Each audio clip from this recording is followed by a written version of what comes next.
জুলাই আন্দোলনে নিহত একজনের কলেজ পড়ুয়া মেয়ের লাঞ্ছিত হওয়ার খবর পেয়ে তার পরিবারের সঙ্গে কথা বলতে পটুয়াখালী গিয়েছিলেন জাতীয় নাগরিক কমিটির আহ্বায়ক ও সাবেক উপদেষ্টা নাহিদ ইসলাম। সেখান থেকে ফেরার পথে বরিশালে সংবাদ সম্মেলন করেন তিনি, কিন্তু সেখানে বাধে দুই পক্ষের হাতাহাতি। তাতে অবরুদ্ধ হয়ে পড়া নাহিদকে উদ্ধারে যেতে হয় পুলিশকে।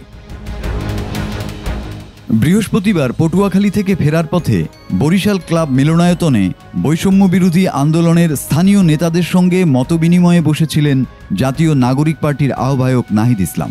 এ সময় সভাস্থলে ঢোকে শিক্ষার্থীদের একটি পক্ষ। তারা নাহিদ ইসলামের সঙ্গে আলাদাভাবে কথা বলা এবং বৈঠকের দাবি জানান। এ সময় বরিশাল মহানগর কমিটির কয়েকজন নেতার বিরুদ্ধে স্বেচ্ছাচারিতার অভিযোগ তোলেন সাধারণ কর্মীরা।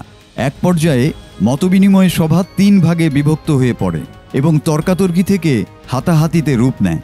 এ সময় মেয়েদের সঙ্গে অশোভন আচরণের অভিযোগও ওঠে।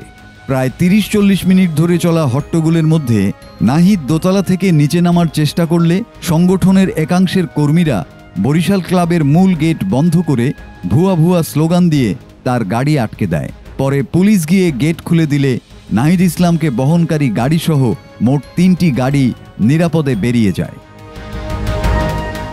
এ বিষয়ে এনসিপির কর্মীরা বলেন, বৈষম্য বিরোধী আন্দোলনে ঘাপটি মেরে থাকা ফ্যাসিস্টের দোসররা আমাদের কর্মসূচিকে প্রশ্নবিদ্ধ করতে পরিকল্পিতভাবে এই ঘটনা ঘটিয়েছে।